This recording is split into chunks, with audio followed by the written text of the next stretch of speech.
Bonjour les amis, savez-vous que le panda est carnivore? Non? Vous ne le savez pas? Eh bien lui non plus ne le sait pas. J'ai découvert récemment en regardant un petit documentaire sur le panda géant de Chine avec mes fils que le panda n'est pas seulement un animal trop moelleux et trop mignon, c'est aussi un animal vraiment étonnant. En fait, nous avons appris que le panda est carnivore. Il a les dents du carnivore, il a le système digestif du carnivore, sauf qu'il ne mange que du bambou. Euh, Pourquoi? Parce qu'en fait, il y a plusieurs millions d'années, le panda géant a vécu la mutation d'un de ses gènes du goût. Et depuis, il n'a envie que de bambou, et donc il ne mange que du bambou. C'est-à-dire que quand il se promène et qu'il voit du bambou, il ne peut s'empêcher d'en avoir envie. Alors il ne va pas en manger un petit morceau raisonnable juste pour se passer l'envie, comme nous on pourrait faire quand on arrive à être raisonnable, à manger un petit morceau de chocolat juste après manger. Non, lui, il va vraiment se goinfrer littéralement de bambou toute la journée, puisqu'il va manger 20 kilos de bambou par jour et il va mastiquer du bambou pendant 14 heures d'affilée. En fait, il passe sa vie à manger un truc qu'il ne supporte pas et qu'il ne digère pas. Parce que son système digestif, lui, n'a jamais évolué. Alors, je ne sais pas comment vous vous sentez quand vous ne digérez pas quelque chose, mais moi je trouve ça vraiment très désagréable. J'ai des ballonnements, je me sens fatiguée, j'ai mal au ventre et j'ai toutes sortes d'autres petits désagréments dont je ne veux pas parler tout de suite sur cette vidéo. Mais c'est quelque chose qui n'est pas du tout agréable.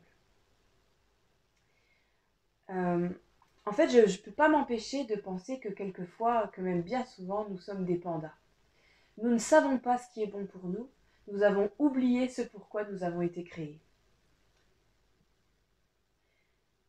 Est-ce que je veux laisser la publicité, le monde qui m'entoure, la mode, choisir pour moi ce qui est bon? Parce que la tentation, l'envie, vient souvent de l'extérieur, mais pas seulement, elle vient aussi de l'intérieur. D'une certaine manière, nous aussi, nous avons notre gène du goût qui a muté il y a bien longtemps. On appelle ça la chute. Ce jour où nous avons laissé entrer le péché universel dans le monde. Depuis ce jour-là, notre rapport au monde, notre rapport aux autres, notre rapport à Dieu a bien changé. Depuis ce jour-là, l'homme doit faire cohabiter sa nature de carnivore avec ses envies d'herbivore.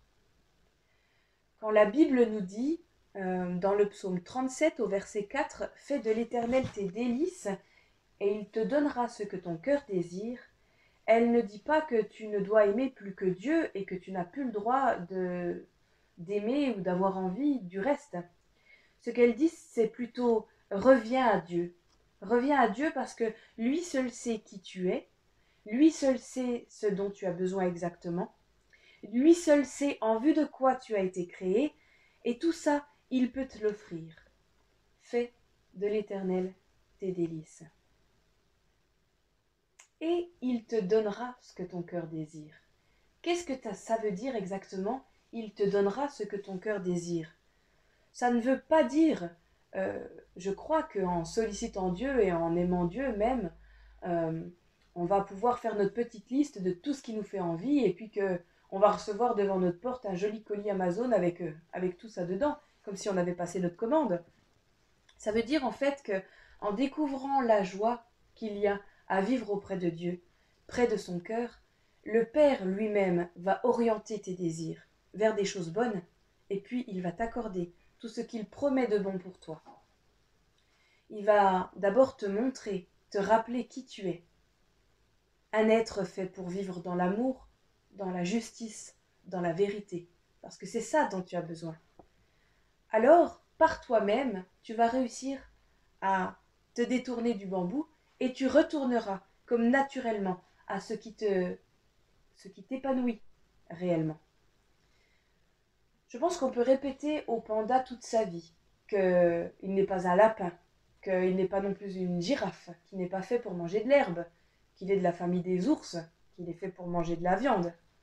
Mais tant que quelque chose de profond n'a pas changé en lui, tant que dans son être il ne s'est pas produit quelque chose qui modifie la nature de ce gène, tant que ce gène n'est pas vraiment transformé, eh bien, il va continuer à se faire du mal sans même le savoir, sans en être conscient.